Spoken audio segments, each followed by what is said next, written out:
Hello everyone. Let us continue learning C++ programming. In our previous video, we discussed about classes and objects, and also we discussed about constructors in C++ programming. And in this video, we're going to discuss about access specifiers. Now, access specifiers are the key elements in C++ programming which decides or which tells you which are the variables that are accessible only inside the class and which are the variables or member functions which are accessible throughout the program, or which are the variables or functions which are accessible only by the inherited classes and functions. Now let us see how these access specifiers works and what are the access specifiers that are available in C++ programming. The three types of access specifiers are public, private, and protected. Now, as the word says public, if a member variable or a member function is defined public variable or a function in C++ programming, that particular member variable as well as the function will be accessible throughout the program with the help of an object if it is outside the class, or if it is inside the class, it is directly accessible. And that is the meaning of the word public. For example, let us create a new file and save this file as program2.cpp. And let us start with our header file, hash include iostream, close with an angle bracket, and start with a class which is called as base. And in my base class, I'll create public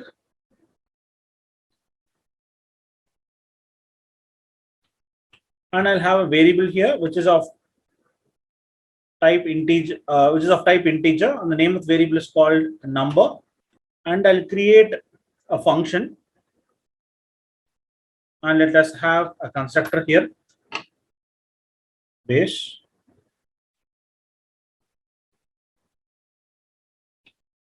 A default constructor which initializes my num variable to a value of 23. And here let me have another function called put data. The return type of the function is important, so I'm returning it as void, and the function takes no arguments, and what it does is it prints the value of num to the screen and ends with a new line character. And that's all the functions I have inside my class. And as I told you earlier, any declaration in C++ programming should end with a semicolon. So I'm entering a semicolon here to end the declaration of my class. And I'm starting with my main function. And in the main function, for the base class, I'm creating an object. And here, first, I'm printing the value of the num object, which is a data variable inside the class, to the screen.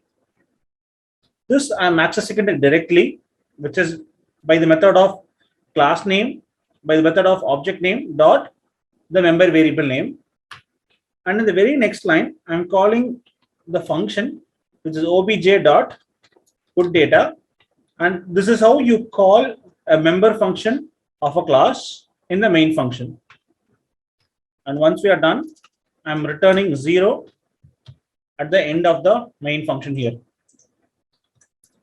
And I'm clearing the screen and compiling with the command of g++ program2.cpp -o, where I have to mention the object file name, and I'm calling it as pro2. And as you could see on the screen, there are a lot of errors, and all these errors point out to one specific type, and we are not using the namespace here. So let's include our namespace, standard namespace, and we are done with this. Let's clear the screen and compile it one more time. And right now there are no errors, so let's run the code directly without any due time. Pro2 is the function, is the file name. And when you run this, it is printing the value of 0 and 0 to the screen. It was printing 0 on the screen, reason because we were not accessing the num, which is a data member of this class. Rather, we were declaring a new num here, and that isn't the right way. The int part is deleted. And let us compile it one more time and let's run it. And it prints the value of 23 onto the screen. And it is done with the help of, it is done by accessing both the member variables and the member function directly from the main function. Now, what happens if I keep this keyword as private?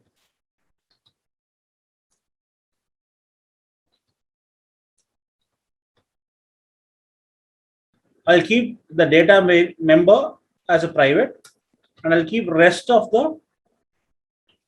constructor and the function public.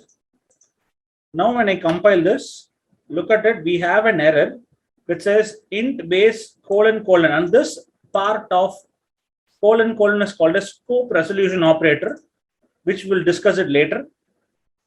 Says is private within this context. So it says num is basically a private object for this class, which cannot be accessed directly outside the class inside the main function or wherever it is. So this way of printing the num directly is not possible. So I'm commenting it. I'm clearing the screen, running it up one more time. Now this time I don't see any errors. Reason because I have removed the 16th line from my code.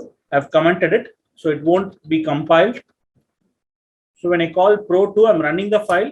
Now you could see 23 is being printed. Reason because it is being printed with the help of put data function, which prints the value onto the screen.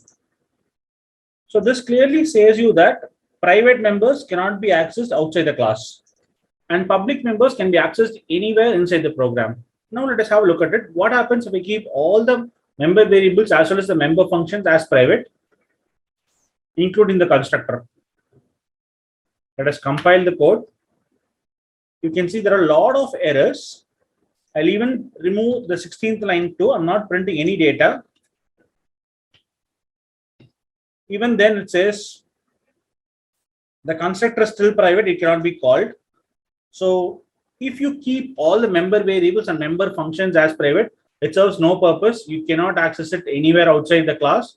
So it has no work in it. So that declaring a class which has complete private data inside it is a waste of time. So by default, as a common code or as a common practice among the programmers, any member variable is said to be kept private, and all the member functions inside the class is said to be kept public, because accessing the data variables directly outside the class is not allowed, whereas functions are the only entry and exit points for accessing those data variables which are present inside the class. So keep all the member functions as public and keep all the member variables as private.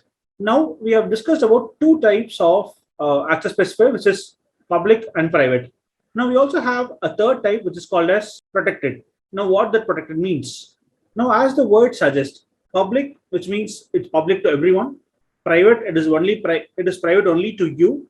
Protected is something which is accessible by you and your friends or close associates to whom you have given access to whom you have given the permissions. So by this, it is very evident public is accessible throughout the program, private is accessible only within the class, and protected is accessible within the class and as well as inside the class which inherits the base class.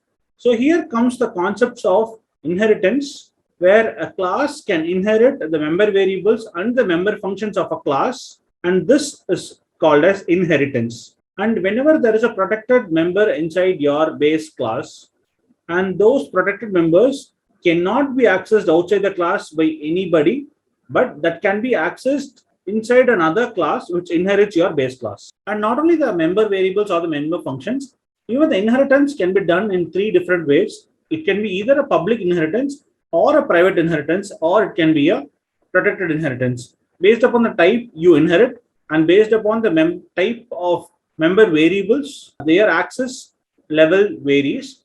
And we will see in detail about those variations in our future videos after discussing about the inheritance part in OOPS concept.